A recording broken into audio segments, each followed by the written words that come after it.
लिल्लाहि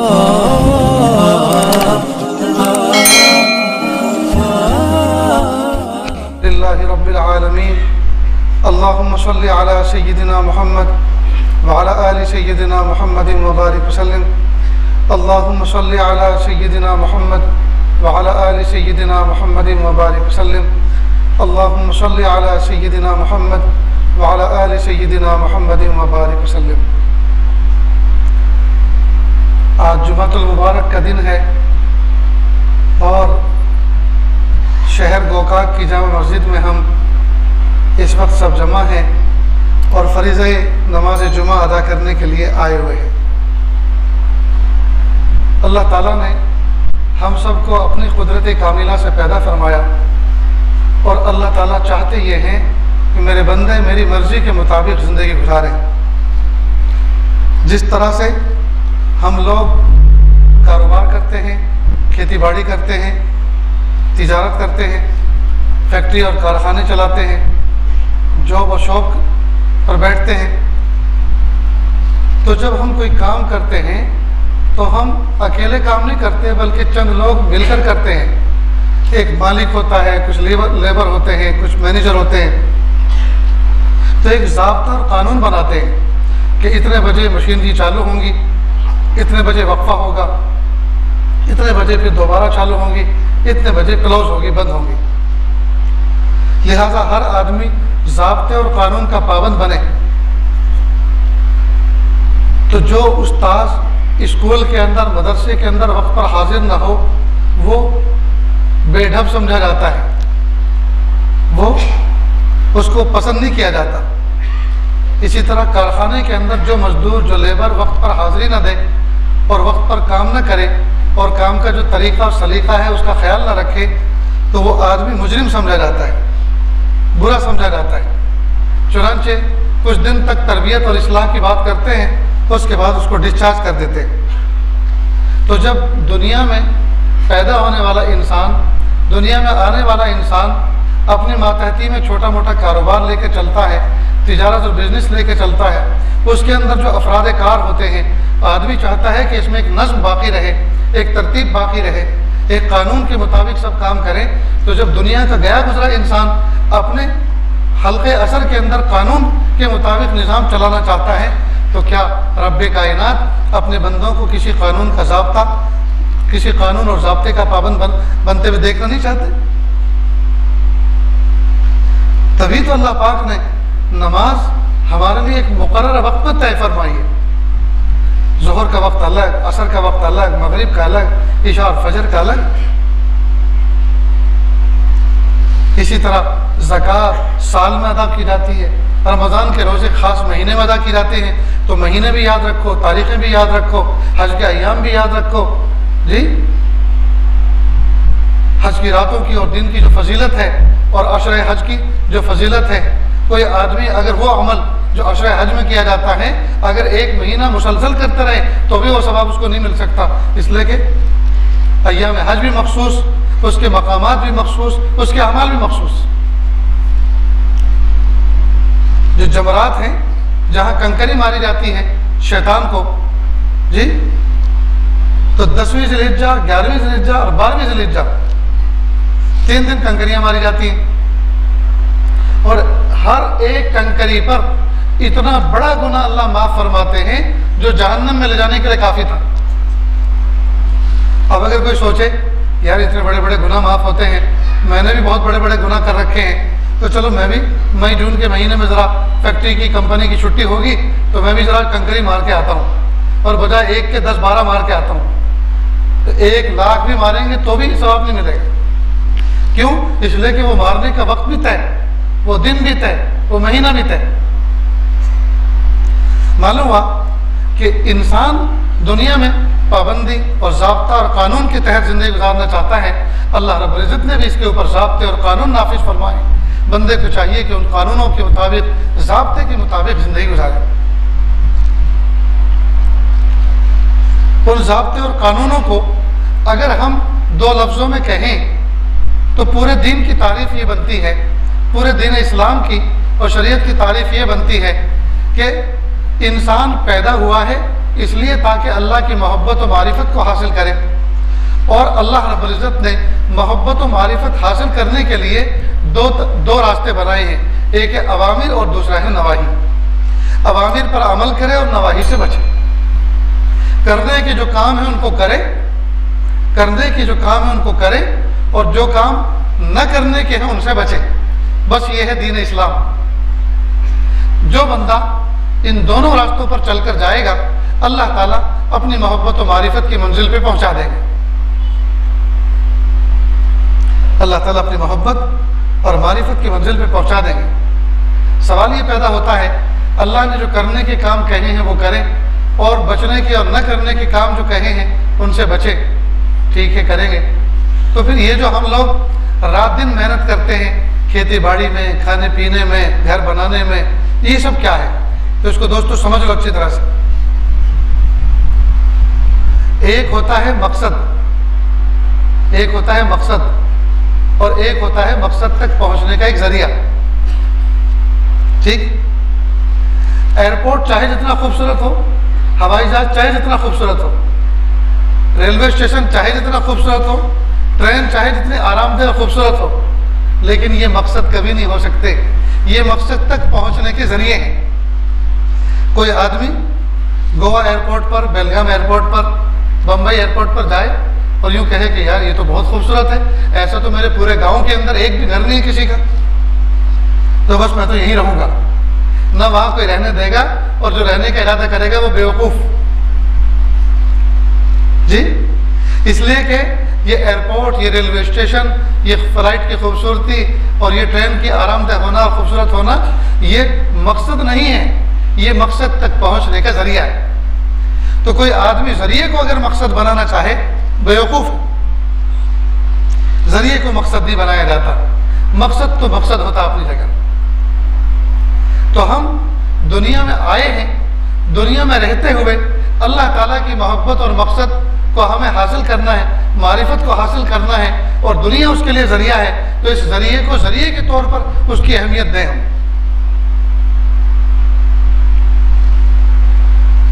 अल्लाह पाक ने मुझे और आपको खाने पीने के लिए पैदा नहीं किया, खाने कमाने के लिए पैदा नहीं किया, पैदा तो किया है अपनी मोहब्बत और मारिफत के लिए। अलबत्ता खाना पीना उस मोहब्बत और मारिफत हासिल करने के लिए एक जरिया है। अगर खाएंगे पिएंगे नहीं तो जिंदा कैसे रहेंगे, और जिंदा नहीं रहेंगे तो ये मकसद को कैसे पाएंगे? लिहाजा एक तरतीब है उसकी। और महबूब सल्लल्लाहु अलैहि वसल्लम ने हमें खाने पीने की चीजों को जमा करने के बारे में बता दिया कि तुम्हें कितनी मेहनत करनी है। चुनांचे महबूब साहब ने फरमाया, लौ अन्नकुम ततवक्कलून हक़्क़ तवक्कुलिही लरज़क़कुम कमा यरज़ुक़ु अत-तैर तग़दू ख़िमासन व तरूहु बिताना औ कमा क़ाल अलैहिस्सलातु वस्सलाम, कि अगर तुम अल्लाह ताला की ज़ात पर ऐसा भरोसा करो जैसा कि अल्लाह की ज़ात पर भरोसा करने का हक है, तो हम तुम्हें इस तरह से रोज़ी अता फरमाएंगे जिस तरह परिंदों को रोज़ी देते हैं कि वो जब सुबह उठते हैं तो उनके पेट खाली होते हैं, और जब शाम को अपने आशियानों की तरफ और अपने घोंसलों की तरफ वापस लौटते हैं तो उनके पेट भरे हुए होते हैं, और वो किसी की गधा मजदूरी करके नहीं आते, वो किसी की गधा मजदूरी नहीं करके आते। वो क्या करके आते हैं, ये समझो कि वो क्या करके जाते हैं। वो सुबह ही सुबह उठते हैं, वो चींची करते हैं, मेरी तस्बीह बयान करते हैं, मेरा जिक्र करते हैं, मेरी इबादत करते हैं, और उसके बाद वो उड़ान भरते हैं। तो मेरी ज़ात पे ऊपर चूंकि भरोसा करते हैं, मेरी ज़ात पे भरोसा करते हैं, उड़ान भरते हैं, वो जहां उतरते हैं वहां उनका गल्ला पहले से पड़ा हुआ तैयार मिलता है। और जब शाम को अपने आशियानों की तरफ वापस लौटते हैं तो आप गौर करके देखना, कभी किसी परिंदे की चोंच में, उसके पैरों में, पंजों में कोई गेहूं की बाली, कोई अनाज का कोई दाना नहीं होता कि रात को बैठ के आराम से खाएंगे। उनका यकीन होता है कि आइंदा कल का रब मौजूद है। अगर कल हमारी जिंदगी किस्मत मुकद्दर हुई तो कल का रब जिंदा है, कल का रब मौजूद है, वो फिर देगा। अल्लाह ताला उनके एतमाद और तवक्कुल और भरोसे पर कैसा अता फरमाता। परिंदों की तो मिसाल थोड़ी देर साइड पर रखिए दोस्तों। ये जो लॉकडाउन और ये कोरोना काल में जो ज़माना इब्तदाई 2-3 महीने का गुजरा है जी, इन हालात ने बता दिया पालने वाली ज़ात सिर्फ अल्लाह की, कोई किसी को नहीं पालता। न दुकान पालती है, न कारखाना पालता है, न खेती बाड़ी पालती है, पालने वाली ज़ात अल्लाह की है। इतना अल्लाह पाक ने हमें प्रैक्टिकली तवक्कुल और अल्लाह ने अपनी ज़ात पर भरोसा करने का हमें प्रैक्टिकली एक चांस दिया, फिर भी हम भूल गए उस सबक को, फिर भी भूल गए। इसलिए दोस्तों, अल्लाह पाक ने दुनिया में हमें भेजा, हमारी किस्मत और मुकद्दर की रोज़ी अल्लाह पाक ने रखी है। हदीस पाक में मफ़हूम है कि अगर किसी पहाड़ के नीचे तह में, पहाड़ के नीचे दबा हुआ कोई रोज़ी का दाना है जो आपकी किस्मत का है, जब तक वो पहाड़ टूट टूट के रेजा रेजा नहीं हो जाएगा और जब तक वो दाना आपके मुंह के रास्ते आपके मैदे और पेट में नहीं पहुंच जाएगा, वहां तक अल्लाह ताला जी ना आपको मौत देंगे ना क़यामत आएगी। अल्लाह का निज़ाम है। अल्लाहु अकबर कबीरा। तो जिस चीज का वादा अल्लाह ने फरमा रखा, वमा मिन दाब्बतिन फिल अर्दि इल्ला अल्लाह रिज़्क़ुहा यअलम मुस्तक़र्रहा मुस्तौदा कुल्लुन फी किताबिन मुबीन। कोई जमीन पर रेंगने वाली ज़ीरूह चीज ऐसी नहीं है जिसकी रोजी की जिम्मेदारी हमने अपने जिम्मे न ले रखी हो। अल्लाह फरमा रहे, वमा मिन दाब्बतिन फिल अर्दि इल्ला अल्लाह रिज़्क़ुहा यअलम मुस्तक़र्रहा मुस्तौदा। अल्लाह ताला उसके दायमी ठहरने की जगह को भी जानते हैं और उसके मुंतकिल होने के मकाम को भी पहचानते हैं। उसकी रोजी वही पहुंचती है। मसलन मैं रहने वाला गुजरात का जी, और आज मैं आपके शहर में हूँ, तो आज के दिन मुझे खाने को कुछ ना कुछ तो चाहिए ना। तो मेरे अल्लाह ने सिर्फ गुजरात में नहीं उतारी रोजी, नहीं, जहां जहां जाएगा रोजी साथ जाएगी, रोजी साथ जाएगी। जालम मुस्तक़र्रा मुस्तौदा कुल्लुन फी किताबिन मुबीन। सब कुछ अल्लाह के यहाँ लिखा हुआ मौजूद है, सब कुछ ऑन रजिस्टर्ड है। रजिस्ट्रेशन हमारी रोजी का हो चुका है। तो जो चीज़ अल्लाह पाक ने पक्की नक्की कर दी है, तय कर दी है, उसके बारे में तो हम फिक्रमंद हैं जी। और जो हमारे काम हमारे जिम्मे अल्लाह ने लगाए हैं उसके बारे में कोई फिक्र नहीं। ये दोस्तों बड़ा अजीब मामला है। रोजी रोटी की जितनी फिक्र हम करते हैं उतने अपने आमाल के तैयार करने की फिक्र नहीं करते। इसलिए दोस्तों, बहुत गफलतों के साथ वक्त गुजारा, अब जरा सिस्टमेटिक जिंदगी गुजारे। मैं आजकल ये कह रहा हूं, अपना सबक सुना रहा हूं कि जो आदमी प्लानिंग के साथ जिंदगी गुजारता है, तरतीब के साथ जिंदगी गुजारता है, उसकी जिंदगी बड़ी अच्छी गुजरती है, बड़ी अच्छी गुजरती है।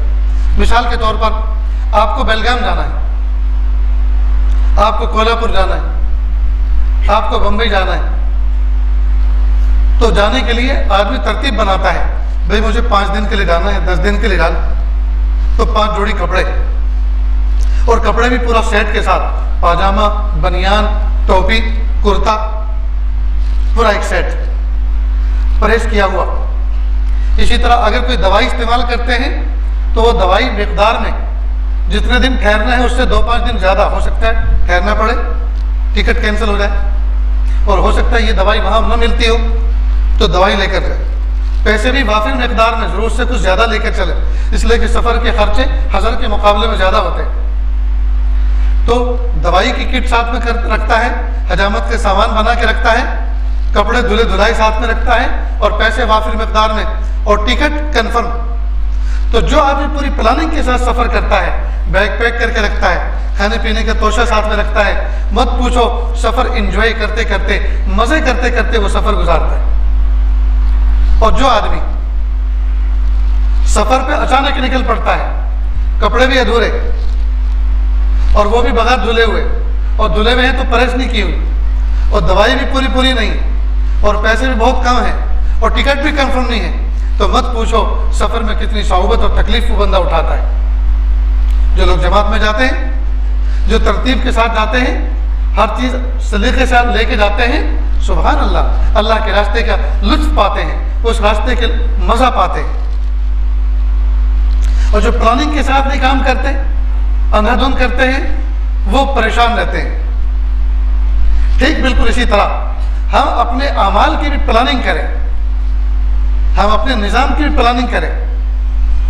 कितने बजे सोना, कितने बजे उठना, नमाज से पहले क्या करना, नमाज के बाद क्या करना, नमाज किस तरह से पढ़ना, नफले और सुन्नतों के एहतमाम के साथ पढ़ना, रोज़ाना की तिलावत जी एहतमाम के साथ करना, चाहे कुछ भी हो जाए। जिक्र और अज़कार पूरे पूरे करना, चाहे कुछ भी हो जाए। तरतीब के साथ करें। तरतीब के साथ करेंगे तो बहुत कुछ होगा, और नहीं करेंगे तो दोस्तों कुछ भी नहीं होगा। नहीं करेंगे तो कुछ भी नहीं होगा। इसलिए दोस्तों हम अपनी जिंदगी को मुरत्तब करें। रोजाना एक पारा कुरान पाक का एक पारा पढ़ने का मामूल बनाएं। और कैसे बनाएंगे? एक पारा जरा मुश्किल लगता है, तो एक नशिश में पढ़ने को किसने कहा? एक नशिश में ना पढ़े। फजर की अजान और जमात में आम तौर पर हमारे मुल्क में आधा घंटे का वक्फा होता है। अजान से पहले तैयारी करें मस्जिद पहुंचने की, सुन्नत मुअक्कदा पढ़ें अजान के बाद, और जमात तक पढ़ना शुरू करें। मैं समझता हूँ जो अच्छी रफ्तार से पढ़ते हैं वो पारा ही पूरा कर लेंगे, और नहीं तो कम से कम पाव पारा तो ज़रूर कर लेंगे। तो फजर से पहले पाव पारा हो गया। फजर की नमाज के बाद अपने मकाम पे बैठा रहे। जी, जो बंदा फजर की नमाज पढ़ के अपने मकाम पे बैठा रहे और सूरज बुलंद होने के बाद 2 रकात इशराक पढ़ के बाहर निकले, मकबूल हज और उम्रे के सवाब अल्लाह उसको अता फरमाते। और रोजाना मकबूल हज उम्रा कोई नहीं कर सकता। उम्रा तो कर सकता, हज तो बिल्कुल भी नहीं कर सकता। और उम्रा भी वही कर सकता है जो मक्का में रहता हो, और वो भी वो जो शौक रखता हो। बहरहाल हज उम्रा रोजाना नहीं कर सकते बंदे, और अगर करें भी तो वो मकबूल भी है कि नहीं है ये इसकी कोई गारंटी नहीं। लेकिन जो बंदा इशराक पढ़कर मस्जिद से उठ के जाए, महबूब साहब फरमा रहे मकबूल हज उम्रा उसको सवाब मिलेगा। तो दोस्तों मैंने और आपने कितने मकबूल हज उम्रे खो दिए, कितनी जिंदगी के हज उम्रे खो दिए। तो पाव पारा हमने पढ़ लिया फजर से पहले, अब इशराक तक थोड़ा सा और पढ़ लें तो आधा हो जाएगा। फिर जोहर से पहले और थोड़ा सा जोहर के बाद एक एक रुकू, फिर असर से पहले असर के बाद एक रुकू, जी मगरिब के बाद 1-2 रुकू। मैं समझता हूँ इतने में तो पारा पूरा हो जाएगा। और कुछ बचेगा तो इशा से पहले या बाद में कर ले। गर्ज ये कि पूरे दिन में आप एक पारे के नूर को, एक पारे की तिलावत को पूरे दिन के अंदर आप फैलाएं, ताकि पूरा दिन मुनव्वर हो जाए। सिर्फ दिन की इब्तिदा में एक पारा पढ़ के खत्म ना करें, बल्कि थोड़ा थोड़ा करके पूरे दिन को में फैलाएं, उसकी बरकतें पूरे दिन में बाकी रहें। और महीने में एक कुरान पाक होगा, और साल में इस तरह 12 कुरान पाक हो जाएंगे। तो कितनी बड़ी बात है दोस्तों। इससे सच्ची, इससे अच्छी किताब आसमान की छत के नीचे कोई नहीं है। लेकिन फिर भी हमारा हाल ये है कि हम कुरान पाक से हाफिल। तो कुरान पाक एहतमाम से पढ़ें दोस्तों। जिस गांव से मैं आया हूँ तरकेसर, ये जो बीमारी के दरमियान एक औरत, उनका इंतकाल हुआ, बड़ी उम्र की थी, रोजाना पाबंदी के साथ 10 पारे पढ़ा करती थी, 3 दिन में एक कुरान पाक। जुमा का दिन असर के बाद, असर की नमाज, असर के वक्त में खड़ी हुई नमाज पढ़ने के लिए, सीने में दर्द हुआ, बैठ गई, हालत वुजू में, हालत नमाज में इंतकाल हो गई। कितनी मुबारक मौत पाई। मेरे गुजरात में जो गांव है उसके करीब में चंद किलोमीटर के फासले पे गांव है। इन्हीं दिनों में 3-4 महीने पहले एक शख्स का इंतकाल हुआ, और रोजाना एक कुरान पाक की तिलावत करते थे। एक कुरान पाक रोजाना पढ़ते थे। 2 हफ्ते पहले आज ही के दिन, जुमा के दिन, जिला बड़ौदा के अंदर एक वलन नाम का गांव है, मेरा वहां जाना हुआ। जुमा से पहले बयान हुआ, जुमा के बाद एक निकाह था, उससे पहले कुछ बयान हुआ, उसके बाद दुआ हुई। फिर किसी ने कहा कि हजरत एक बूढ़े शख्स 80 साल उनकी उम्र है, वो बाथरूम में गिर गए, उनको चेकअप के लिए हॉस्पिटल ले जा रहे हैं। हमारी तमन्ना ये है कि आप उनकी ज़ियारत भी कर लें, उनकी इयादत भी कर लें और दुआ पढ़ दें। 80 साल की उनकी उम्र, रोजाना 550 से 600 रकात नफले पढ़ते थे। तो मैं तो तड़प गया। मैंने कभी किताबों में पढ़ा था, कभी देखा नहीं था ऐसे बंदे को। जल्दी लेके चले, मैं उनको देखना चाहता हूँ। मुनव्वर चेहरा, लहीफ सा जिस्म, 80 साल की उम्र, और कह रहे हैं हजरत अब मेरा क्या होगा, मैं तो रोजाना 550 से 600 नफले पढ़ा करता था, अब मैं कैसे पढ़ूंगा। मैंने कहा घबराओ मत, अब तक अल्लाह पाक ने आपको खड़े होकर रुकू सजदा करते हुए देखना पसंद किया, अब अल्लाह पाक आपको लेटे लेटे और बैठे बैठे नमाजें पढ़ते हुए देखना चाहते हैं। हुक्म तो अल्लाह का चलता है, मंशा तो अल्लाह के चलता है, मर्जी तो अल्लाह की चलती, घबराने की जरूरत नहीं। तो उनको तसल्ली हुई। बहरहाल दोस्तों, मैं ये वाकयात पढ़े हुए नहीं सुना रहा आपको, आंखों से देखे हुए, बीते हुए सुना रहा हूं। तो जब आज के दौर में सब ये कर सकते हैं तो हम क्यों नहीं कर सकते? लेकिन इरादा करने की जरूरत है दोस्तों। तो इरादा करें कि इंशाअल्लाह रोजाना एक पारा कुरान पाक की तिलावत करेंगे, थोड़ा थोड़ा करके पूरे दिन, और देखिए उसकी बरकतें जिंदगी में कैसी आई, उसकी बरकतें कैसे आई। हज़रत उमर फारूक आज़म रज़ी अल्लाह तआला अन्हु कुरान पाक को चूमते, आंखों से लगाते, सर पे रखते और फरमाते हाज़ा दस्तूर रब्बी, ये मेरे रब का कानून है, ये मेरे रब का दस्तूर है। हम कुरान पाक को डायरेक्ट पढ़ना शुरू न करें, अज़मत से उसको सीने से लगाएं, उसको मोहब्बतों से देखें, जी दुरूद शरीफ पढ़ें, फिर करें मेरे प्यारे अल्लाह ये आपका कलाम है, ये आपका कलाम है। और जब कुरान पाक को पढ़े तो लगना चाहिए कि मेरे अल्लाह मुझसे हम कलाम है, मेरे अल्लाह मुझसे गुफ्तगू कर रहे हैं, मैं अपने रब से बात कर रहा हूँ। कोई आदमी MP MLA से बात करे, MP MLA से बात करे तो सब दुनिया भर के लोगों को कहता फिरता है वो आज MP साहब से बात हुई, आज MLA साहब से बात हुई, आज वज़ीर आज़म से बात हुई जी। और इतने प्यारे रब से हम कलामी हो, अल्लाह ताला से रोजाना गुफ्तगू हो, और गोया अल्लाह पाक हमें तसल्ली दे रहे हो, घबराओ मत, परेशान मत हो, मैं बड़ा हूँ, तुम्हारे कर्जे बड़े नहीं हैं, मेरे खजाने बड़े हैं, घबराओ मत, तुम्हारी बीमारी बड़ी नहीं है, मेरी शिफा बड़ी है, तुम्हारे दुश्मन बड़े नहीं हैं जी, मेरी ताकत बड़ी है, क्यों घबराते हो? सुनानी मस्जिद का मुअज्जिन बुलंद मिनारे से रोजाना 5 मरतबा अजान में 10 दफ़ा ये लफ्ज़ कहता है अल्लाहु अकबर अल्लाहु अकबर अल्लाहु अकबर अल्लाहु अकबर। न तुम बड़े, न तुम्हारी हुकूमतें बड़ी, न तुम्हारी फौज बड़ी, न तुम्हारी पॉलिसी बड़ी, न तुम्हारे दुश्मन बड़े, न तुम्हारे दोस्त बड़े, न तुम्हारे हथियार बड़े जी, न तुम्हारी दवाइयाँ बड़ी, न तुम्हारे खजाने बड़े, न तुम्हारी तिजारत बड़ी। बड़ा है तो कौन है? अल्लाहु अकबर अल्लाहु अकबर। अल्लाह सबसे बड़ा है, अल्लाह सबसे बड़ा है। लेकिन अफसोस की बात है हम अजान सुनते कहाँ हैं? आज तक अजान के अल्फाज पर हमने तवज्जो और गौर नहीं की कि मेरे प्यारे रब अजान के अंदर जी मुअज्जिन के जरिए से हमारे कान में कौन सा पैगाम डाल रहे हैं और कौन सी हमें तसल्ली का सामान। अल्लाहु अकबर अल्लाहु अकबर, अल्लाह सबसे बड़ा है, अल्लाह सबसे बड़ा है। जिस दिन मैं और आप पैदा हुए थे, मेरे और आपके कान में कोई चुपचाप खामोशी के साथ सबसे पहले इस धरती पर पैदा होते के साथ ही ये पैगाम सुना कर गया था अल्लाहु अकबर अल्लाहु अकबर अल्लाहु अकबर अल्लाहु अकबर। इस कान में भी वही पैगाम, इस कान में वही पैगाम। कहीं ऐसा ना हो इधर से दाखिल करे और इधर से निकल रहा है कि नहीं, इधर से भी वही पैगाम डाला, इधर से भी वही पैगाम डाला, और वॉइस मैसेज बनाकर दिल और दिमाग में ये दस्तक दे दी कि याद रखना इस धरती पे तुम पैदा हुए हो, यहाँ तुम बड़े होंगे, तुम्हारी आंखें खुलेंगी, माँ के पेट से अंधेरी कोठड़ी से बाहर आए हो, यहाँ तुम चमकता दमकता सूरज देखोगे, बड़े बड़े पहाड़ देखोगे, दरिया देखोगे जी, मौजे मारते समंदर देखोगे, बुलंद बाला आसमान देखोगे। ये सब चीजें देखकर घबरा मत जाना, मबहूत मत हो जाना, घबरा मत जाना, इसलिए कि ये बड़े नहीं है। अल्लाहु अकबर अल्लाहु अकबर, अल्लाह बड़े हैं। फिर क्या फरमाया? अशहदु अल्ला इलाहा इल्लल्लाह। जब अल्लाह इतने बड़े हैं, अल्लाह सबसे बड़े हैं, तो फिर मैं गवाही देता हूं इस बात की वही मेरा माबूद है, वही मेरा माबूद है,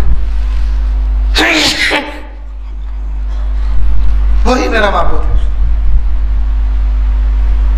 अशहदु अल्ला इलाहा इल्लल्लाह, मैं गवाही देता हूँ वही बड़ा रब मेरा माबूद है। मेरी पेशानी में सजदे जो मचल रहे हैं वो उसी के सामने निछावर होंगे। जब अल्लाह को बड़ा मान लिया और अल्लाह की तौहीद का इकरार कर लिया, अल्लाह अकबर अशहदु अल्ला इलाहा इल्लल्लाह, तो अब वो जो कहेंगे वो भी मानूंगा।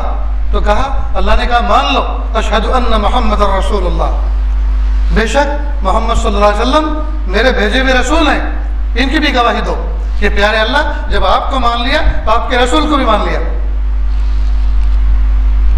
अब अल्लाह ताला अपने रसूल और महबूब के जरिए से जो कहेंगे उसको ही मानेंगे। तो क्या कहा? हय्या अला सलाह। नबी ने कहा आ जाओ फिर नमाज के लिए, हय्या अला सलाह। जरूर प्यारे अल्लाह, लब्बैक, हम हाजिर हैं, लेकिन ये तो बता दो कि ये सलाह है क्या चीज। कहा हय्या अला फलाह, इसमें कामयाबी है, इसमें कामयाबी है। कि कैसी कामयाबी? का ऐसी कामयाबी कि इसके बाद कभी कोई नाकामी नहीं। ये तो कैसे हो सकता है, कामयाबी के बाद नाकामी नहीं। कहा क्यों नहीं हो सकता? फल पक्का होने के बाद कभी कच्चा होता है? बच्चा बालिग होने के बाद कभी नाबालिग होता है? जब फल पक्का होने के बाद कभी कच्चा नहीं होता, बच्चा बालिग होने के बाद कभी नाबालिग नहीं होता, अल्लाह जिसको कामयाब कर दे वो कभी नाकाम नहीं होता। हय्या अला सलाह हय्या अल फलाह। और फिर क्या? अल्लाह अकबर अल्लाह अकबर। फिर समझ लो खुलासा, अल्लाह सबसे बड़ा है, अल्लाह सबसे बड़ा है। ला इलाहा इल्लल्लाह, अल्लाह के सिवा कोई माबूद नहीं। तो इसके बाद क्या दुआ पढ़ी जाती है अज़ान के बाद? अल्लाहुम्मा रब्ब हादिहि दावति ताम्मा। ये वो रब जो इस दावत ताम्मा के रब है। इसको दावत ताम्मा कहा गया। दावत ताम्मा क्यों कहा गया? कोई भी दीनी दावत उस वक्त तक मुकम्मल नहीं होती जब तक कि उसमें तौहीद और रिसालत और अमाल ना हो। इसमें अल्लाह की तौहीद भी है, इसमें रिसालत भी है और इसमें अमाल भी है, इसमें अमाल भी है। ये दावत ताम्मा है, मुकम्मल दावत है। अल्लाहु अकबर कबीरा। तो मेरे भाइयों, जब दुनिया में मैं और आप आए थे, हमारे कान में किसी ने ये पैगाम दिया था और अल्लाह ताला ने ऐसा निज़ाम बनाया कि ये बंदे इंसान हैं, ये ख़ता व निसियान के पुतले हैं, ये भुलक्कड़ बहुत हैं, ये भूल जाते हैं। तो दिन में अल्लाह पाक ने 5 दफ़ा मुअज़्ज़िन से बुलंद आवाज़ के ज़रिए, साउंड सिस्टम के ज़रिए, मस्जिद के बुलंद मीनारे से जी 5 मरतबा इसको अलाउड करवाया। 5 मरतबा रिमाइंडर दिया कि ओ खेती बाड़ी में काम करने वालों, ओ हल के पीछे चलने वालों, ओ ट्रैक्टर से जोतने वालों, ओ कारखाने वालों, ओ दुकान वालों, और नोट की गड्डी गिनने वालों, सुनो सुनो, अल्लाह अकबर अल्लाह अकबर। खेती बड़ी नहीं है, अल्लाह बड़े हैं। कारखाने बड़े नहीं हैं, अल्लाह बड़े हैं। बिजनेस बड़ा नहीं है, अल्लाह बड़े हैं। ये नोट तो गिनने हो, ये बड़े नहीं हैं, अल्लाह बड़े हैं। लिहाजा जब अल्लाह बड़े हैं तो वो बड़ा रब जिस काम की तरफ बुला रहा है, सब छोड़ो और उसको फॉलो करो, उसको मानो।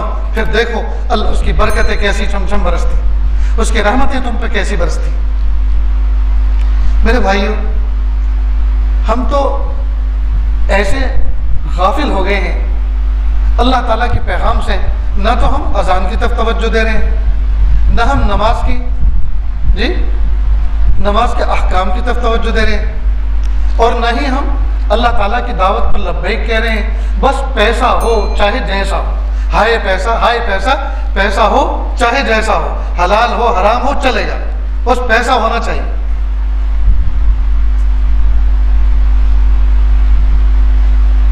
मैं और आप अल्लाह के बंदे, हुजूर पाक सल्लल्लाहु अलैहि वसल्लम के उम्मती, मैं और आप अपनी मर्जी से जिंदगी नहीं गुजार सकते। मर्जी अल्लाह की चलती है, मर्जी अल्लाह की चलती है। हम अल्लाह की मर्जी के पाबंद हैं। हम अपनी मर्जी से हर चीज़ नहीं खा सकते। जो अल्लाह कहेंगे वही खाएंगे, और जिससे अल्लाह रोकेंगे उससे रुकेंगे। लिहाजा खाने में भी हमारी मर्जी नहीं, पीने में भी हमारी मर्जी नहीं। जो अल्लाह कहेंगे वो पिएंगे, जिससे मना करेंगे उससे रुकेंगे। सोने में भी हमारी मर्जी नहीं, अल्लाह जब कहेंगे तब सोएंगे, इसलिए कि सोने से पहले भी नमाज और उठने के बाद भी नमाज। अपनी मर्जी से रात दिन सोते रहे नहीं, अपनी मर्जी से हर वक्त उठे रहे नहीं। अल्लाह ने एक निज़ाम बनाया, बोले बदन का अलैका हक़्क़ुन, तेरे बदन का भी तेरे के ऊपर हक है। हर वक्त जागना मुनासिब नहीं, कुछ देर आराम भी कर। अल्लाह अकबर। अल्लाह ने एक शरीयत दी, अल्लाह ने एक ज़ाब्ता दिया, अल्लाह पाक ने एक, ये इस्लाम क्या है? लाइफ स्टाइल, जिंदगी गुजारने का ढंग और तरीका। मैं कहा करता हूँ कि अगर इस मजमे में से कोई उठे और नाचना शुरू करे तो कोई नाचने देगा? कोई नाचने देगा? कितने नाराज होंगे उस पर। और कोई टांग पकड़ेगा और कोई पैर पकड़ेगा, बिठा देगा। लेकिन मोर नाचता है कि नहीं? मोर नाचता है ना, किसी ने रोका उसको आज तक? बल्कि सब शौक से देखते हैं, और चिड़ियाघर में जाते हैं टिकट दे के, पैसे दे के, मोर का नाच देख के आते हैं। तो मुझे और आपको किसने रोका? अल्लाह ने, कि नहीं ये नाचना जायज नहीं। अल्लाह ने रोका। और मोर को किसने नचाया? अल्लाह ने। माँ, बीवी, बहन और बेटी, चारों औरतें हैं ना। लेकिन जो मोहब्बत के जज्बात बीवी के साथ होते हैं, क्या बेटी और बहन के साथ जायज है? हराम। ये ज़ाब्ता किसने बनाया? अल्लाह ने। मालूम है कानून किसका चलता है? अल्लाह का। बीवी से निकाह जायज़ है, बीवी से मोहब्बत की जज्बात जायज़ है। कोई बेटी से कर सकता है, कोई बहन से कर सकता है। हकीकी का कायदा किसने बनाया? अल्लाह ने। बकरी है, मुर्गे हैं, उनके यहाँ बहन भाई का कोई तमीज़ नहीं, बेटे माँ की कोई तमीज़ नहीं। तो ज़ाब्ता किसने बनाया? अल्लाह ने। मालूम हुआ ज़ाब्ते को फॉलो करना, कानून को फॉलो करना, ये अल्लाह ताला का हुक्म है। अल्लाह के हुक्म को पूरा करना ये दीन है, ये दीन है दोस्तों। तो हम अल्लाह ताला के दीन को समझें, अल्लाह ताला के दीन पर अमल करें, अल्लाह ताला के हुक्मों को समझें, अल्लाह ताला के हुक्मों को फॉलो करें। हम दुनिया में भी कामयाब और आखिरत में भी कामयाब इंशाअल्लाह। और अगर हम उसकी खिलाफ वर्जी करेंगे, याद रखना दुनिया भी हमारे लिए जहन्नम बन जाएगी और आखिरत तो है फिर जहन्नम।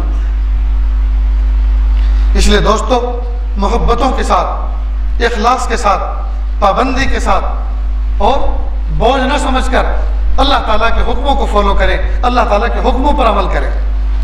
जिस वक्त अल्लाह ताला का जो हुक्म हमारी तरफ मुतवज्जे हो, उस वक्त शौक से हम मोहब्बतों के साथ उस हुक्म को पूरे करने वाले बने। और जिस वक्त अल्लाह पाक ने जिस काम से हमें मना किया, जिस काम से रोका है, उस वक्त रुक जाने में हमारे लिए खैर भलाई है। देखो एक मोटी सी मिसाल आपको देता हूं। बाप ये कहता है कि बेटा देखो, कोई मेहमान घर पे आए तो उसकी जेब में हाथ मत डाला करो, पैसे मत मांगा करो। राह चलता हो कोई बंदा कोई खाते हुए जा रहा हो, कोई चीज़ लेके जा रहा हो तो उससे मांगो मत। तुम्हें किसी भी चीज़ की ज़रूरत हो तो हमसे मांगो, हमसे कहो, हम ला के देंगे। खिलौनों की ज़रूरत हो खिलौना ला के देंगे, खाने पीने की चीज़ की ज़रूरत हो खाने पीने की चीज़ ला के देंगे। बाप कहता है नहीं। अब बच्चे को मान लीजिए नज़ला है, नाक बहरी है और चेहरा बुखार में झुलस रहा है और गला बिल्कुल फंसा हुआ है और खांसी पे खांसी है। अब ये बच्चा आइसक्रीम मांग रहा है। इस हालत में कोई बाप आइसक्रीम दिलाएगा? खट्टे नींबू का शरबत मांग रहा है, कोई बाप इस बच्चे को खट्टे नींबू का शरबत पिलाएगा? क्यों नहीं पिलाएगा? इसलिए कि बाप जानता है कि ये चीज़ बच्चे के हक में मुज़िर है, बच्चे के हक में इस वक्त नुकसानदेह है। ठीक इसी तरह कि अल्लाह पाक ने फरमाया उदऊनी अस्तजिब लकुम, तुम मुझसे मांगो मैं तुम्हारी दुआओं को कबूल करूंगा। तो कई मरतबा हम अल्लाह से मांगते हैं और अल्लाह नहीं देते। कहा तो है कबूल करूंगा, लेकिन अल्लाह नहीं देते। तो अल्लाह इसलिए नहीं देते कि अल्लाह ताला हाकिम भी है और हकीम भी है। जब दुनिया के बच्चे का अब्बा हिकमत वाला है, ये कमज़ोर सा अब्बा इतनी हिकमत वाला है कि अपने बच्चे को वही चीज़ देता है जो उसके सेहत के लिए मुफीद हो और वो चीज़ नहीं देता जो सेहत के लिए मुज़िर हो, तो दुनिया कायनात का रब्बा क्या अपने बंदों को वो चीज़ नहीं देगा जो उसके लिए मुफीद हो, और क्या वो चीज़ नहीं रोकेगा जो उसके लिए मुज़िर हो? तो जब अल्लाह की हिकमत ये है तो हमें शिकवे कैसे हमारे? जब अल्लाह का निज़ाम ये है तो शिकवे कैसे? हाँ, अल्लाह ताला से जब अल्लाह ने मांगने का हुक्म दिया, हम मांगें और अल्लाह ताला हमारी मसलियतों पर गौर फरमाएंगे। अगर वो चीज़ हमारे हक़ में मुज़िर है तो अल्लाह नहीं देंगे, बल्कि उससे बेहतर चीज़ अता फरमाएंगे। जैसे छोटा सा बच्चा अब्बा से कहता, अब्बा आपने कहा था ना जो चीज़ भी चाहिए मुझसे मांगो, मुझे वो छुरी दे दो जो आपके बैग में रखी हुई है, जो आप बाजार से लेकर आए थे, वो मुझे बहुत पसंद आई। तो छोटा सा मासूम बच्चा छुरी और चाकू की जिद करे तो बाप छुरी और चाकू से खेलने की इजाज़त देगा? क्यों? इसलिए कि छुरी और चाकू बच्चे के हक़ में मुज़िर है। वो चाहे कितना रोए, चाहे कितना चिल्लाए जी, लेकिन माँ बाप की मसलियत का तकाजा ये, हिकमत का तकाजा ये कि छुरी चाकू से बच्चे को खेलने की इजाज़त न दी जाए, हो सकता है कोई बड़ा नुकसान कर बैठे। ठीक इसी तरह बंदा अल्लाह से कई मरतबा कोई चीज़ गिड़गिड़ा के मांगता है लेकिन वो चीज़ नहीं मिलती, इसलिए कि अल्लाह ताला के इल्म में बंदे के हक़ में वो चीज़ छुरी से ज़्यादा ख़तरनाक होती है। लेकिन अल्लाह पाक अपने बंदे को उससे बेहतर कोई चीज़ और कोई इनाम अता फरमाते। तो दोस्तों, हम अल्लाह ताला के निज़ाम को समझें, हम अल्लाह वालों की सोहबत में बैठें, अल्लाह वालों की सोहबत में बैठकर उनकी बातों को सुने जी, अमल की नीयत से सुने, वो जो हिदायत दे रहे हो उसको फॉलो करें। उसको फॉलो करें, उस पर अमल करें। दुनिया में भी जन्नत के मज़े अल्लाह पाक अता फरमाएंगे और आखिरत में तो है ही जन्नत हमारे लिए।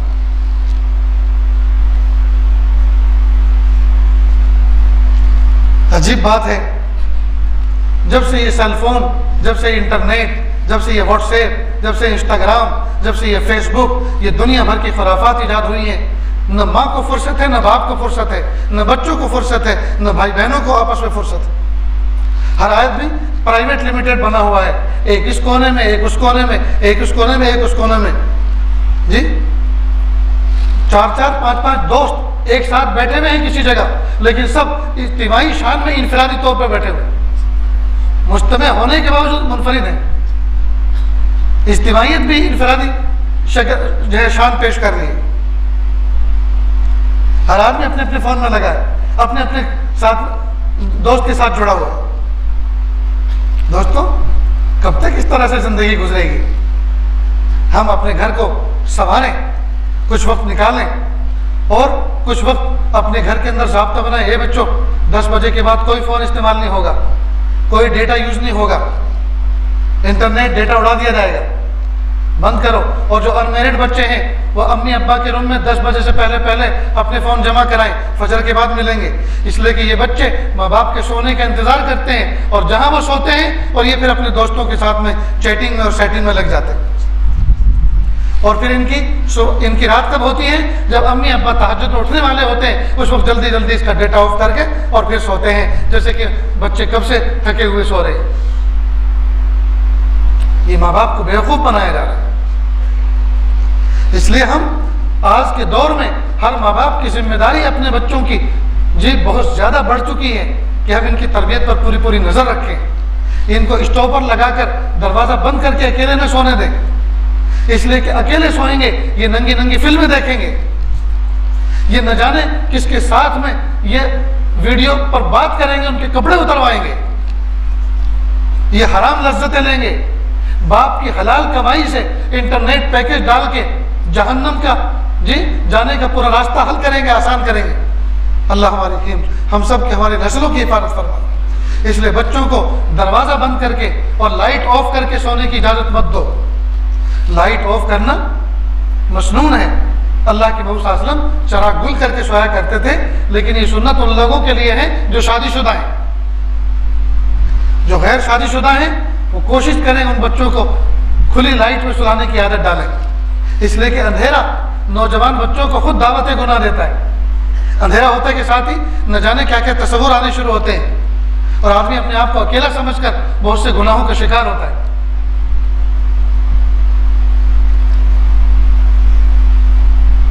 इसलिए दोस्तों, इन सब बातों पर हम अगर संजीदगी से सोचेंगे और तवज्जो देंगे तो इंशाअल्लाह नफ़ा होगा, हम अपने घर को संवार सकेंगे, इज्तिमाई तौर पर कुछ आमाल करने का मिजाज बनाएं, घर की तालीम को मजबूत बनाएं। फजर की नमाज के बाद घर की औरतें एहतमाम के साथ कुरान पाक की तिलावत करें, चाहे 10 मिनट ही सही। ये जो न्यूज़ पढ़ने वाले टेलीविजनों पर और रेडियो स्टेशनों पर बैठते हैं, 5 मिनट का बुलेटिन होता है, 5 मिनट का न्यूज़ होता है, कुछ दौरानिया होता है, लेकिन इतने इतने सफ़ात लेके बैठते हैं। मालूम हुआ 5 मिनट में इतने सारे सफ़ात पढ़े जा सकते हैं, तो 5 मिनट में कुरान पाक के सफ़ात क्यों नहीं तिलावत किए जा सकते? और अपने बुजुर्गों के बयानात को सुने, उनकी सोहबतों में और मजलिसों को अटेंड करें, और जब वो मौजूद ना हो तो उनकी बयानात की ऑडियो, उनकी क्लिप सुने। इसी तरह उनकी किताबों को पढ़ें, इसलिए कि किताबें अकाबिर मशाइख का नेमुल बदल हैं। जब हम किताबें पढ़ेंगे बुजुर्गों की तो हमें वो बुजुर्ग बोलते हुए नजर आएंगे। किताबों से नफ़ा होता है। एक जगह लिखा हुआ था एक मजमून, उसको मैंने पढ़ा, मुझे नफ़ा हुआ। वो मजमून आपको सुनाता हूँ, आपको भी नफ़ा होगा। किताब में लिखा था, ए दोस्त, मेरे अंदर अगर कोई बुराई देखो तो प्लीज़ मुझे से कहना, किसी और से नहीं, इसलिए कि उस बुराई की इस्लाह भी मुझे ही करनी है, किसी और को नहीं। मुझसे कहोगे तो नसीहत कहलाएगी और आपके लिए अजर लिखा जाएगा, और किसी और से कहोगे तो गीबत कहलाएगी और आपके नामे अमाल में गुनाह लिखा जाएगा। नहीं समझे? फिर से सुने, ए दोस्त, मेरे अंदर अगर कोई बुराई देखो, आप में से कोई भी अगर मेरे अंदर कोई बुराई देखे तो प्लीज मुझी से कहना, किसी और से नहीं। मुझसे इसलिए कि उस बुराई की इस्लाह भी मुझे ही करनी है, किसी और को नहीं। अगर कोई मजे में कहे यार मौलाना साहब बैठे हुए हैं और इनकी पगड़ी टेढ़ी है, अब मान लो यूँ टेढ़ी है, तो क्या ये बयान कर रहे हो टेढ़ी पगड़ी है इनकी, तो वो आपस में कहा तो मुझे क्या नफा हुआ। मुझसे कहते तो वो जो अगर पगड़ी का टेढ़ा होना, टोपी का टेढ़ा होना अगर ऐब है, बुरा है, अलोल झलपन है जी, तो इस बुराई को मुझे ही कहो ना, इसलिए कि इसकी इस्लाह भी तो मुझे ही करनी है। आपस में कह लिया, कुछ हंस लिए, कुछ मजाक हो गई, तो ये मैसेज मुझ तक तो ना पहुंचा ना। तो ये दोस्त अगर मेरे अंदर कोई कमी देखो तो मुझे से कहना, किसी और से नहीं, इसलिए कि उस कमी की इस्लाह भी मुझे ही करनी है, किसी और को नहीं। मुझसे कहोगे तो आपकी तरफ से खैरखाही और नसीहत कहलाएगी और आपके लिए अजर लिखा जाएगा, और किसी और से कहोगे तो गीबत कहलाएगी और आपके नाम अमाल में गुनाह लिखा जाएगा। कितनी कीमती बात है दोस्तों, सुनहरी हरूफ से लिख कर नजरों के सामने रखने के काबिल है। अल्लाह अकबर। तो बुजुर्गान दीन की किताबों को पढ़ो, ऐसे ऐसे मलफूजात मिलेंगे, ऐसी ऐसी बातें मिलेंगी कि दिल रोशन हो जाएगा, दिमाग रोशन हो जाएगा, जिंदगी का ढब दुरुस्त हो जाएगा, जिंदगी का अंदाज दुरुस्त हो जाएगा, हमारी तन्हाइयाँ संवर जाएंगी, हमारी जल्वत और खलवत मुरत्तब हो जाएगी। लेकिन अफसोस की बात है, हम न कुरान पाक की तिलावत कर रहे हैं, न किताबों का मुताला कर रहे हैं, बस हम सब के सब फ़ोन पढ़ रहे हैं, फ़ोन, हर वक्त फ़ोन पढ़ रहे हैं। सलाम फेरते के साथ ही मस्जिद से कदम बाहर बाद में निकलता है, फ़ोन पहले से जेब में होकर ऑन होता है। ऐसा लगता है जैसे सबके सब ये देखते हैं कि देखें नमाज जो पढ़ के आए इसका मैसेज आया कि नहीं, कबूल हुई, कबूल हो गई कि नहीं हुई, शायद अल्लाह पाक ने मैसेज भेजा है, उसे चेक कर रहे हैं। एक जगह कहीं जलसे में जाना हुआ तो दो बच्चे आपस में मुकालमा कर रहे थे फ़ोन के नुकसान पर, फ़ोन के फ़वाइद क्या है, नुकसान क्या है, इस पर मुकालमा चल रहा था। तो एक साहिल ने दूसरे से पूछा, भाई कहो क्या हाल है, घर में तुम्हारे क्या माहौल है। कि यार मत पूछो, अम्मी अब्बा तो हर वक्त फ़ोन में लगे रहते हैं, हमारी तरफ तो तवज्जो ही नहीं देते। मुझे तो ऐसा लगता है कि मैं अपनी अम्मी अब्बा के यहाँ पैदा ही नहीं हुआ, मुझे उन्होंने किसी ऐप से डाउनलोड किया है, फ़ोन की किसी ऐप से डाउनलोड किया है। और किसी बच्चे ने तो बड़ी अजीब बात कही थी जी, जब देखा कि अम्मी अब्बा आपस में ही फ़ोन में लगे हुए हैं और हमारी तरफ तवज्जो भी नहीं कर रहे, मुसल्ले पे जाकर कहने लगे, अल्लाह जी काश कि तुम मुझे फ़ोन बना दो ताकि मेरी अम्मी अब्बा मुझे अपने हाथ में रखें। अगर हम फ़ोन होते तो अम्मी अब्बा के हाथों में होते, आज हम फ़ोन नहीं है इसलिए उनकी नज़रों से गिरे हुए हैं। फ़ोन को अहमियत दी जा रही है, फ़ोन को अहमियत दी जा रही है और अपने बच्चों को अहमियत नहीं दी जा रही। इसलिए दोस्तों, यतीम बच्चा वही नहीं है, सिर्फ वही नहीं है जिसके अम्मी अब्बा फौत हो गए हो, बल्कि आज के दौर में वो बच्चा भी यतीम है जिसके अम्मी अब्बा जिंदा हो और उनके पास इतनी फुर्सत और वक्त ना हो कि वो अपने बच्चों की तरबियत कर सके। इसलिए दोस्तों, अच्छा खाओ, अच्छा पियो, अच्छा पहनो, अच्छे रहो, लेकिन अच्छे आमाल करो, कोई भी परहेज नहीं। अल्लाह ने दो पैसे दिए हैं, अल्लाह ने नेमतें अता फरमाई हैं, तो नेमतों को इस्तेमाल करो और अल्लाह का शुक्र अदा करो। अच्छा खाओ, अच्छा पहनो, अच्छा पियो, अच्छे रहो, लेकिन अच्छे अमाल करो। नेमतें इस्तेमाल करके अल्लाह की दी हुई जी, अल्लाह की नाफरमानी ना करें, मासियत ना करें, गुनाह ना करें, गुनाह के बाजार में जी तेजी ना लाएं, गुनाहों में इजाफा ना करें, नेकी में इजाफा करें, करेंगे ना इंशाअल्लाह। और अपने घर को जन्नत का नमूना बनाएं। वो बीवी जो हमारे घर में आई हुई है वो कोई जानवर नहीं है जिसको हम खरीद के लाए हों, चाहे जैसे उसको यूज करें, नहीं, वो किसी बाप की आंखों की ठंडक, किसी माँ का दिल का टुकड़ा, किसी भाई बहन की इज्जत और नामूस है, इतनी सारी हैसियतों की मालिक है जी। वो निकाह के बाद आपके घर में आ गई, निकाह का लफ्ज़ सुनकर कि मेरे अब्बा ने मस्जिद में मेरा निकाह पढ़ा दिया किसी नौजवान के साथ, अब मुझे इस घर को छोड़ना है, लिहाजा 18-20 साल की बहारें जिस घर में गुजरी थी वो घर छोड़कर, वो आंगन छोड़कर, प्यारे माँ बाप को छोड़कर, भाई बहनों को छोड़कर, खेल खिलौनों को छोड़कर, सबको छोड़कर अजनबी घर में ज़िंदगी गुजारने के लिए तैयार हो गई, इसलिए कि अल्लाह का एक हुक्म उसने सुना। अब वो जब हमारे घर में आई है, हमें चाहिए उस बीवी के साथ हुस्न सलूक करें, उसके दिल को टूटने न दें, उसके साथ में मिसबिहेव न करें, उसको तानो तशनी न करें, उस पर हाथ न उठाएं। जी, हाकिम बन के न रहें, बल्कि हबीब और महबूब, आशिक और माशूक बन के रहें। ये मुस्तकबिल में हमारे बच्चों की माँ है, उनकी मुरब्बिया है। इसके साथ में बहुत सारी हैसियतें हैं, हमारी बहुत सारी खिदमतें इसके साथ जुड़ी हैं। सबसे पहले तो ये कि ये हमें हराम से बचाने वाली है, हलाल की तरफ ले जाने वाली है। तो जिस औरत की इतनी सारी हैसियतें हों और इतना मकाम हो उसका, जी, और फिर हम उसको जानवरों की तरह उसके साथ मिसबिहेव करें, ये दोस्तों हमारी मर्दानगी के खिलाफ, हमारी मर्दानगी के खिलाफ। प्लीज ये फूल जैसे मासूम बच्चे, हम इनको लेके बैठे, बेटा मकतब में आज क्या पढ़ा, स्कूल में क्या पढ़ा, हमें सुनाओ ना। अगर स्कूल के अंदर कोई जहर पिलाया गया, कोई अकीदे पर ज़र्ब आ रही है, कोई ऐसी तालीम दी गई जो इस्लाम के उसूलों के खिलाफ है, तो उसको समझाएं, उसको बताएं, उसको वोश करें। अगर मदरसे से कोई चीज़ ऐसी पढ़ कर आए हैं जो काबिल अमल है, खुद भी उस पर अमल करें और बच्चों से भी अमल करवाएं। ये हमारी जिम्मेदारी है। बच्चों को खिला पिला देना, सुला देना, पहना देना और इंजॉय करा देना संडे मंडे को ले जाकर, बस इतना ही का हक नहीं है बच्चों का, बल्कि एक बेहतरीन, जी, हमारी औलाद बेहतरीन तरबियत हासिल करे हमसे और मुआशरे का एक बेहतरीन फर्द बन के ज़िंदगी गुजारे। ये मेरी और आप सब की जिम्मेदारी है। अल्लाह ताला से दुआ है, अल्लाह ताला कहने सुनने से ज़्यादा अमल की तौफीक अता फरमाए।